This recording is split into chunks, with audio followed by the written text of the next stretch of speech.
Hi,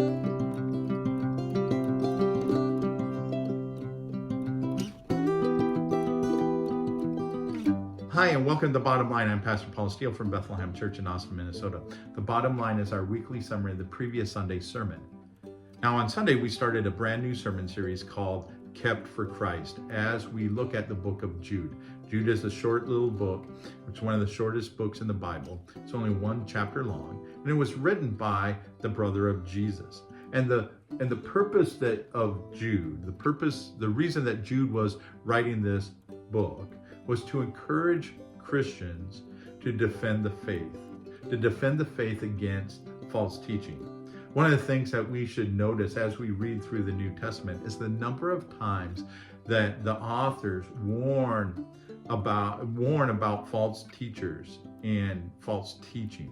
In fact, it shows up in every book in the New Testament except one, and that's Philemon. And so Jude wanted to write a letter encouraging people and giving them hope in the face of persecution. He wanted to encourage them with reminding them of the hope of their salvation. But instead, he hears these reports of false teachers. He says in verse 4, he says,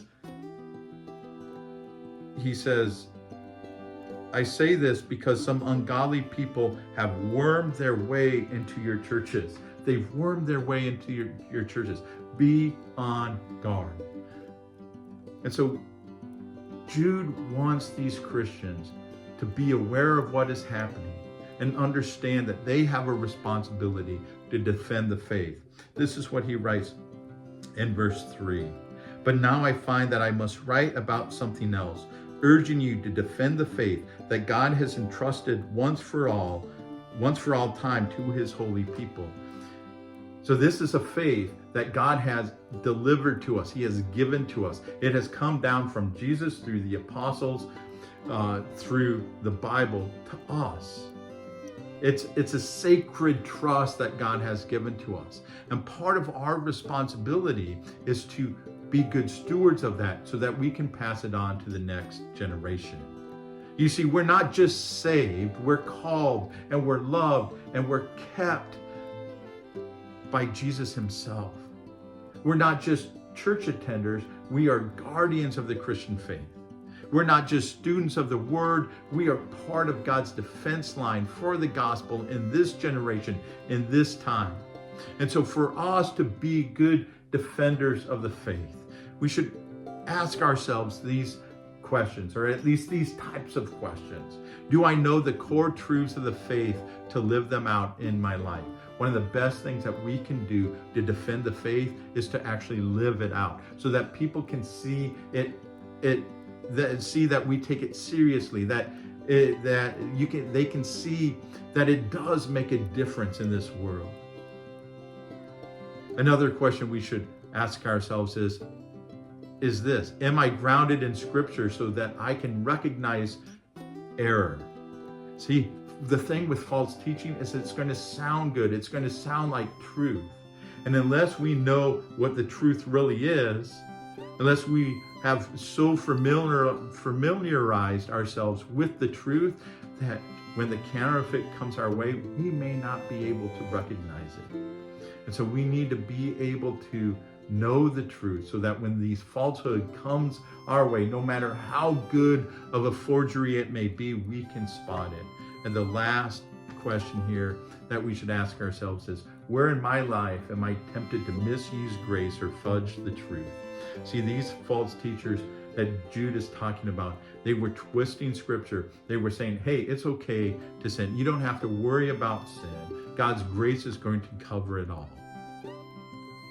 And so where am I in my life? Am I tempted to misuse God's grace, misuse God's love, misuse God's forgiveness?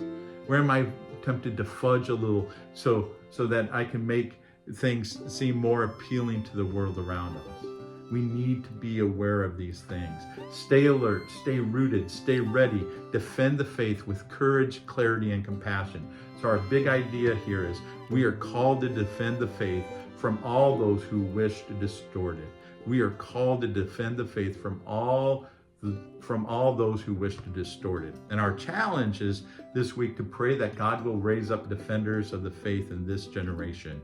We need those examples, those people who will defend the faith, that will be that front line so that we can fill in behind them, following their example.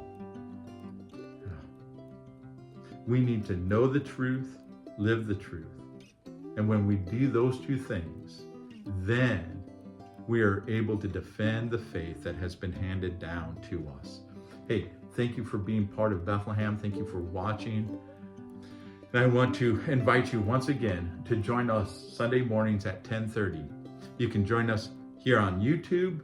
You can join us on Facebook, or better yet, if you're in the Austin, Minnesota area, you can join us in person next to Ellis Middle School. And if you want to help us in the ministry we're doing here in Austin, two things you can do. First of all, you can pray. You can pray that we would have opportunities to share the gospel, to share God's love with those around us. And you can give. Go to our website, BethlehemChurchAustin.com. Go to the Give tab. This helps us with the resources that we need to share the gospel, to talk about King Jesus here in Austin, Minnesota, and in the surrounding area. And finally, if there's a prayer request that you'd like me to add, to be praying about, send me a note, leave a comment. I'll be glad to add you to my prayer list. Hey, thanks for watching. I hope that you'll join us on Sunday mornings.